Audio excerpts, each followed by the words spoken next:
Charles Baudelaire, il faut l'écrire B-A-U-D-E-L-A-I-R-E. L'intéressé montrait une sensibilité particulière pour tout ce qui touchait à l'orthographe de son nom. On se gardera bien, par conséquent, d'intercaler un « e » entre les premières lettres de la première syllabe. À Mario Huchard, qui, inconsidérément, avait laissé sur une page de son journal s'introduire le « e » abusif, il écrira sèchement « Un Baudelaire, substantif barbare dont les latins ont fait Baltearis, ne peut prendre deux en son commencement, pas plus que Baudrier. » Effectivement, un Baudelaire en héraldique désignait un sabre court et à double tranchant. L'auteur des Fleurs du Mal revendiquait en conscience cette ascendance guerrière à l'origine de son nom. Les études des chercheurs lui donneront raison sur ce point. En revanche, en ce qui concerne la graphie, les registres de la Marne, d'où est originaire son père François, sont moins catégoriques. Une seule voyelle, ou bien deux. On rencontre indifféremment les deux orthographes. Mario Huchard était très excusable. Le correcteur de son journal s'était trompé peut-être, mais de si peu. L'orgueil d'un jeune artiste est facilement exacerbé quand il désire se faire un nom.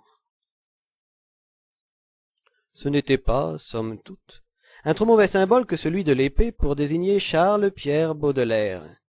Les frères Goncourt, qui le détestaient cordialement, retenaient de sa voix qu'elle était nette comme une lame, et c'est davantage qu'une coïncidence si Charles Bataille a rapporté de son côté qu'il causait d'une voix bien timbrée, dont la sonorité avait quelque chose de métallique et de tranché net.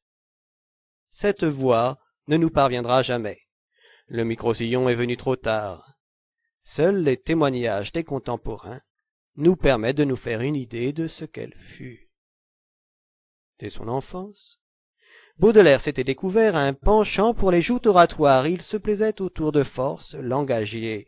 Il cherchait des formules désagréables, des mots qui choquent pour soutenir les thèses les plus paradoxales. L'une de ces si habituelles, écrivit Feydeau en 1874, consistait à ravaler, à mettre plus bas que terre les hommes du plus beau génie, ceux dont la gloire est consacrée par les applaudissements d'une longue suite de siècles. Pour faire simple, Baudelaire, en esprit compliqué, aimait déplaire. Il trouvait très seyant d'applaudir seul, à contretemps.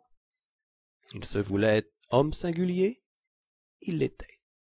Sa coquetterie du contre-pied a fait beaucoup pour sa gloire actuelle. Nous admirons sa modernité, mais celle-ci était d'abord un goût pour la bizarrerie, pour l'insolence et la provocation.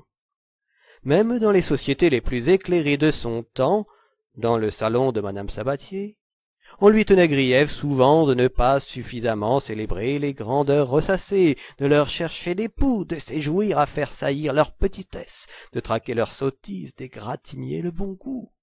De telles audaces, de telles licences de la pensée étaient sévèrement jugées. Mais c'est avec des voluptés équivoques qu'il affrontait le ridicule, la haine et le mépris.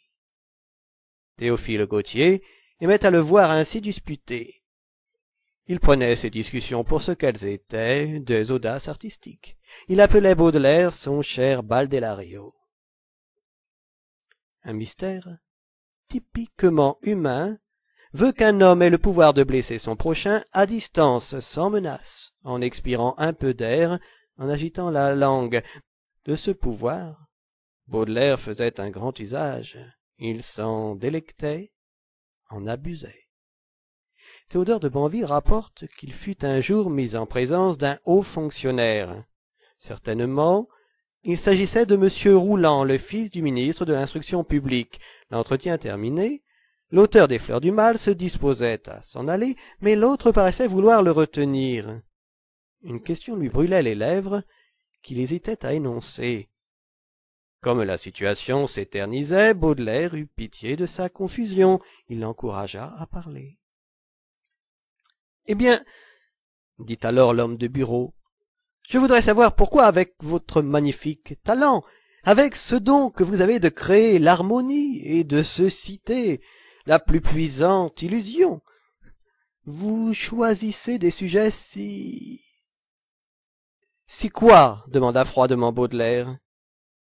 Mais, reprit le fonctionnaire, si atroce, et se reprenant aussitôt, je veux dire, si peu aimable. Monsieur, dit le poète, d'une voix aiguisée et coupante comme le tranchant d'un glaive, c'est pour étonner les sots.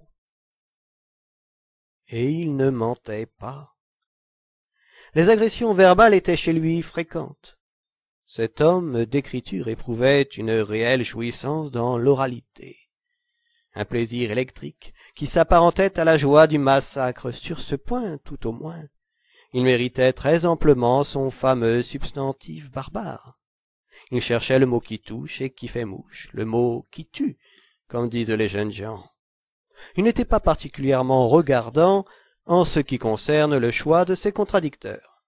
Asselineau, un ami fidèle, témoigne qu'une de ses grandes joies était de disputer avec les charretiers et leurs garçons. Il leur faisait subir des interrogatoires, les exaspérait par des questions, observations, distinctions, disputait pied à pied avec eux, jusqu'à ce que, poussés à bout, ils lui fissent des scènes. Il agissait de même chez les restaurateurs.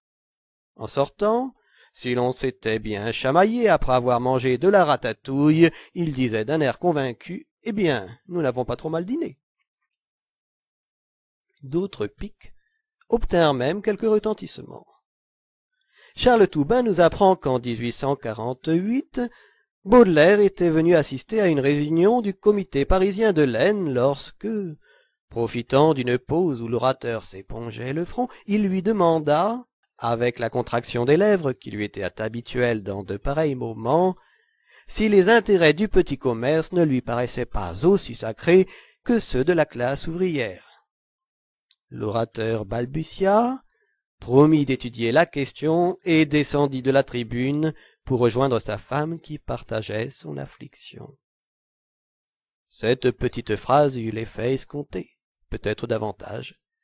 On se la répéta plusieurs mois dans le quartier latin, mais ce qui prime dans cette affaire, c'est avant tout la dérision.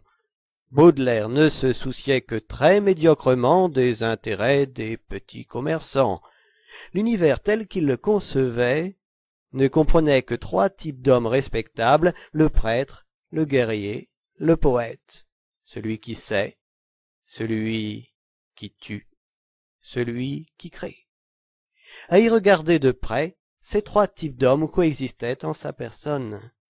Ce fils de prêtre défroqué portait en lui du religieux et de l'artiste, c'était flagrant et évident. Mais son ego était gourmand.